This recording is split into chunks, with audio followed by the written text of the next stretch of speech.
बच्चों, आज हम लोग कक्षा 11 की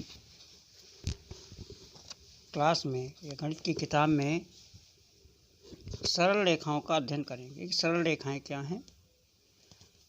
तो इसके पहले हम लोगों ने कक्षा 10 में रेखाएं पढ़ी थी।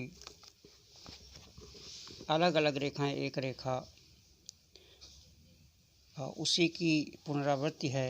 फिर शुरू से आपको बता रहे हैं। इस सरल रेखाएं जो होती हैं वो कैसे बनती हैं? सबसे पहले एक शब्द आता है बिंदु पथ।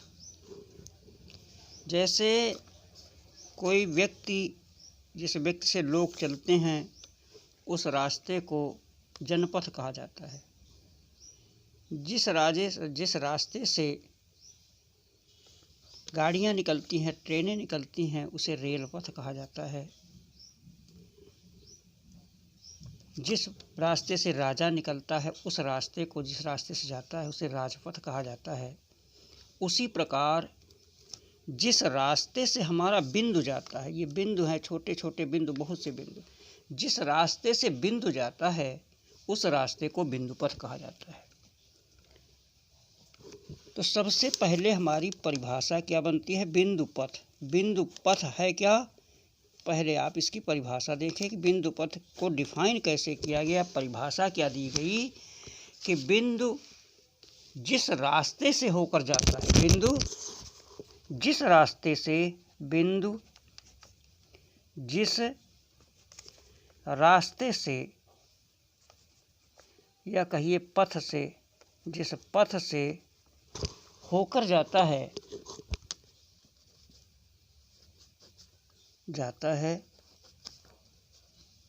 उसी रास्ते को, जो हमारा रास्ता है, उसी रास्ते को, उसी पथ को बिंदु पथ कहते हैं। जाता है उसी रास्ते, या ब्रैकेट में कह लीजिए पथ को बिंदु पथ कहते हैं। बिंदु पथ कहते हैं। अब जो हमारा, जैसे आपने वृत्त बनाया होगा तो एक बिंदु स्थिर होता है। स्थिर बिंदु से एक दूरी लेकर के हम प्रकार लेते हैं। प्रकार में पेंसिल लगा करके उस दूरी पर एक पेंसिल की नोक होती है और उसमें एक वृत्त खींचते हैं। इस प्रकार वृत्त खींचते हैं। यहाँ पे पेंसिल रखा और लोहे की नोक यहाँ पे रखा और इसको घुमाया, तो ये जो रास्ता बना हमारा, ये बिंदु पथ है इसका। और इस प्रकार का बिंदु जो नियत बिंदु है, इस नियत बिंदु से हर स्थान की अगर दूरी बराबर है, ये दूरियां बराबर हैं, इनकी दूरियां हर जगह पे बराबर हैं, इनकी जितनी भी दूरियां हैं, ये सब, ये केंद्र मान लिया, ये स्थिर बिंदु है और ये बिंदु चलायमान है। यहाँ से बिंदु चला, घूमता घूमता बराबर दूरी पर से घूमते ही यहाँ पर आ गया। तो जो रास्ता बना इसको बिंदु पथ कहा गया और ये बन गया वृत्त। इसी प्रकार जो सरल रेखाएं हैं, सरल रेखा क्या है? अगर मान लीजिए दो बिंदु हैं, इन दो बिंदुओं से होकर के एक लाइन चली जाए, ये यल, तो जो ये यल यहाँ का पॉइंट था, पहले इस बिंदु पर आया होगा और इस बिंदु से आगे बढ़ा होगा, यहाँ आया होगा, यहाँ आया होगा, फिर इसको यहाँ पे क्रॉस करके आगे निकल गया। मान लीजिए ये हमारा रास्ता, ये बिंदु दोनों हैं ए और बी, और ये यल रेखा इससे होकर के इस रेखाखंड ए बी को क्या कहा जाएगा? रेखाखंड। इस रेखाखंड से हो करके इसके सारे बिंदु गए होंगे। ये बिंदु गया होगा, इसके बगल वाला बिंदु, ये बिंदु, ये सब बिंदु इससे होकर के गए होंगे, ए और बी से होकर के गुजर करके गए होंगे। तो इस प्रकार इस सरल रेखा की परिभाषा क्या बनी? सरल रेखा। सरल रेखा की परिभाषा बच्चों बनी, इसे कहते हैं सिंपल लाइन या स्ट्रेट लाइन। इसी को कहा जाता है स्ट्रेट लाइन। सरल रेखा, स्ट्रेट लाइन, ये हमारी स्ट्रेट लाइन। स्ट्रेट लाइन की परिभाषा क्या बनी कि सरल रेखा वह बिंदु पथ है जिस पर यदि दो बिंदुओं को लिया जाता है, ये दो बिंदुओं को, इनको लिया जाता है, दो बिंदुओं को लिया जाता है, तो इनको मिलाने से, ए और बी को मिलाने से जो मिलाने पर एक रेखा खंड बन जाएगा ए बी, और ये रेखा यहाँ से चली जाएगी। और ये मान लीजिए इतनी रेखा थी, यहाँ से जाकर के गुजरी, तो इनको मिलाने वाले रेखा खंड पर जितने भी सभी बिंदु हैं, सभी बिंदु जितने भी ये बिंदु हैं, सारे बिंदु उसी बिंदु पर बिंदु पथ पर होंगे, उसी बिंदु पथ पर होंगे। तो इसकी परिभाषा क्या बनी कि सरल रेखा वह बिंदु पथ है, वह बिंदु पथ है, वह बिंदु पथ है जिस पर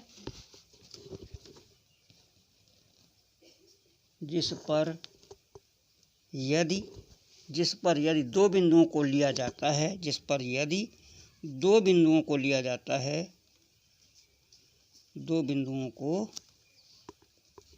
लिया जाता है, ये देखिए दो बिंदुओं को लिया गया इस लाइन यल पर, इस लाइन पर। सरल रेखा वो बिंदु पथ है जिस पर, बिंदु पथ एक ही में है, बिंदु पथ है जिस पर ये दो बिंदुओं को लिया जाता है, तो इनको मिलाने वाले रेखाखंड, ये रेखाखंड, तो ये दो बिंदु हमने ए और बी लिए, तो इनको मिलाने वाले, तो इनको मिलाने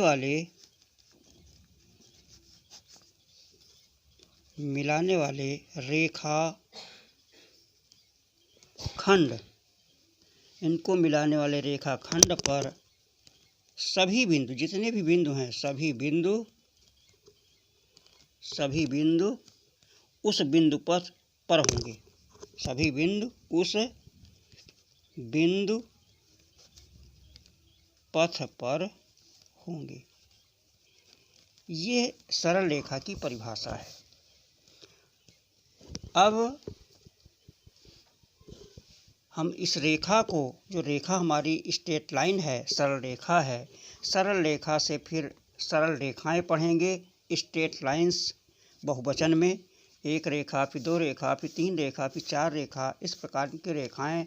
तो इनके विषय में हम ये भी जानेंगे कि इनकी प्रॉपर्टीज़ क्या हैं, है ना, और इनकी विभिन्न स्थितियाँ क्या हैं, इनको हम 2D में कैसे दिखाएंगे, कैसे दर्शाएंगे, या समतल पर जो हमारी सरल रेखाओं की विभिन्न स्थितियां हैं वो कौन कौन सी हैं, तो उन स्थितियों को हम बता रहे हैं। क्या है, समतल पर सरल रेखाओं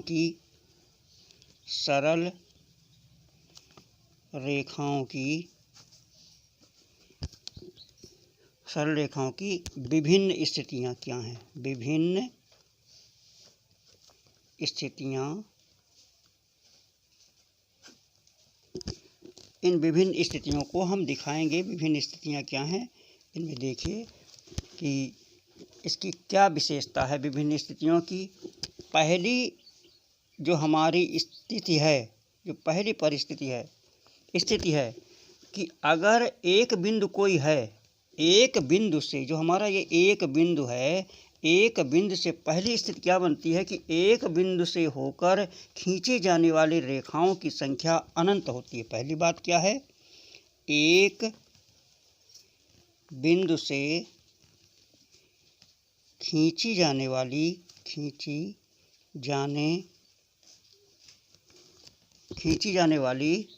रेखाओं की संख्या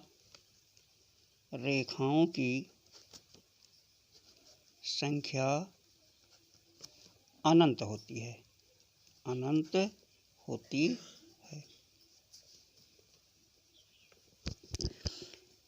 या आप ये कह लीजिए कि एक बिंदु से, ये मान लीजिए बिंदु है, इस बिंदु से होकर के बहुत सी रेखाएं जाएंगी। ये देखिए इस बिंदु से होकर के चाहे जितनी रेखाएं आप खींचें, तो एक बिंदु से होकर के मान लीजिए L1 है, ये L2 है, और ये L3 है, इसी प्रकार और कोई चली गई है, L4 है। तो इस प्रकार बहुत सी रेखाएं जा सकती हैं कि एक बिंदु से, तो कहा गया कि एक बिंदु से अनंत रेखाएं खींची जा सकती हैं। दूसरा पॉइंट क्या है, दूसरी स्थिति क्या है, दूसरी स्थिति ये है इसकी, दूसरी स्थिति में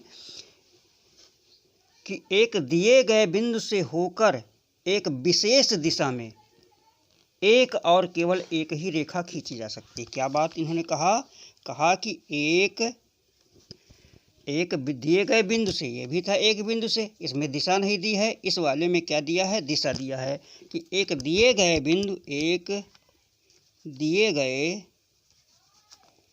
बिंदु से होकर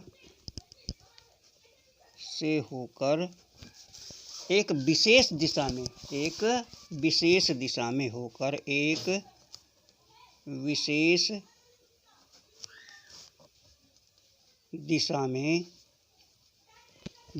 दिशा में क्या कहता है, एक और केवल एक ही रेखा खींची जा सकती। दिशा में एक और केवल एक ही रेखा खींची जा सकती है।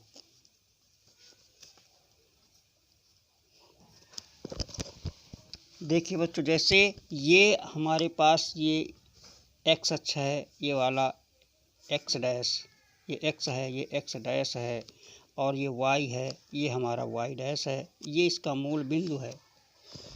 और इन्होंने कहा, या इसको हमने नॉर्थ मान लिया, इसे साउथ मान लिया, इसे उत्तर और इसे पश्चिम, उत्तर और दक्षिण, इसे दक्षिण, और ये हमारा पूरब है और ये हमारा पश्चिम है, उत्तर, और ये है दक्षिण, ये है पूर्व। तो कह दिया कि पूर्व और नॉर्थ ईस्ट, पूरब और उत्तर के बीच से, पूरब और उत्तर केवल दिशा, क्या कहा, पूरब उत्तर दिशा, पूरब और उत्तर, हमें मालूम है कि पूरब और उत्तर के बीच में 90 अंश का कोण है। तो पूरब और उत्तर के बीच से जो रेखा जाएगी वो यहाँ से 45 अंश के कोण पे जाएगी। जो एक्स अक्ष के साथ कोण बनेगा और कितना जाएगा, 45 अंश इधर हो जाएगा, 45 अंश इधर हो जाएगा, ये रेखा जाएगी। मान लीजिए ये रेखा यल है, लाइन, तो इससे एक ही रेखा 45 अंश से, इस एक्स अक्ष से एक रेखा जब खींची जाएगी 45 अंश, तो एक ही रेखा जाएगी, एक के अलावा कोई दूसरी रेखा नहीं जाएगी। तीसरी बात क्या है, तीसरी बात इन्होंने कहा कि तीसरी स्थिति क्या हो सकती है, कि तीसरी स्थिति यह है कि दो बिंदुओं से होकर सदैव एक ही रेखा खींची जा सकती है। तीसरी बात क्या है, दो बिंदुओं से होकर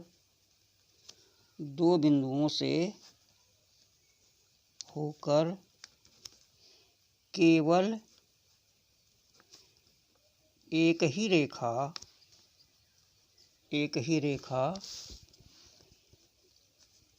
खींची जा सकती है,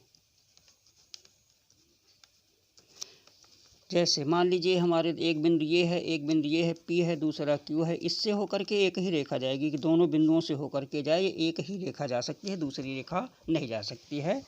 तो केवल एक ही रेखा खींची जा सकती है। इसके बाद है आपका ये 3 पॉइंट हुए। चौथी स्थिति क्या हुई इसकी, चौथी स्थिति ये बनेगी कि चौथी स्थिति में सरल रेखा हमेशा एक स्थिर बिंदु से होकर जाती है। इस सरल रेखा सदैव या हमेशा, सरल रेखा सदैव एक स्थिर बिंदु से होकर जाती है, सदैव एक स्थिर बिंदु से होकर जाती है। कि मान लीजिए स्थिर बिंदु है, तो इस सरल रेखा इस स्थिर बिंदु से होकर के ही जाएगी। एक स्थिर बिंदु, ये बिंदु स्थिर हो, इधर जाए, तो एक स्थिर बिंदु से होकर के जाती है। बिंदु हमारा क्या होना चाहिए, स्थिर होना चाहिए, चलायमान नहीं होना चाहिए, गतिमान नहीं होना चाहिए। क्या होना चाहिए, इसे स्थिर होना चाहिए। और फिर अगली बात इन्होंने क्या बताया, पांचवी बात इन्होंने बताई कि पांचवी स्थिति क्या है। पांचवी स्थिति यह है कि एक स्थिर बिंदु से जाने वाली सरल रेखा किसी निश्चित रेखा से एक निश्चित कोण बनाती है। कि एक स्थिर बिंदु से जाने वाली, एक स्थिर बिंदु से जाने वाली, एक स्थिर बिंदु से जाने वाली सरल रेखा किसी निश्चित रेखा से, किसी निश्चित रेखा